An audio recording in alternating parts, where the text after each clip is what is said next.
Hi guys, it's Chris from Car Science Security. Got a BMW X5 2015 today. Someone actually attempted to steal this. Customer walked out on them. Luckily for him, he had a Ring doorbell and he caught them in the act. So what we've done today, we've installed a Ghost Immobiliser.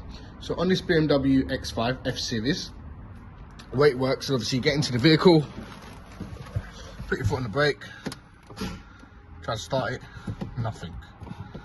Try to start it, nothing. So you can see my foot's clearly on the brake there. So if I let go, push it back on the brake, and then try to start it, nothing. Completely dead, guys. Okay, so what you do on this particular one, you push the start button once, which represents the ignition coming on. You put your code in. So at the moment what we've done, okay, we've got it on the right paddle here. So I've got it as 4 times, 1, 2, 3, 4.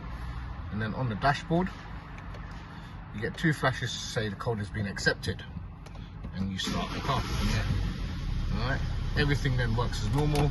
Just put it in reverse, sensors, everything comes up perfectly. Alright guys, so remember, it's not just on the X5. If you have any BMW, pretty much, we do most of them. Give us a call on 0208 554 5554. It's 0208 554 5554 to get your Ghost Immobiliser done.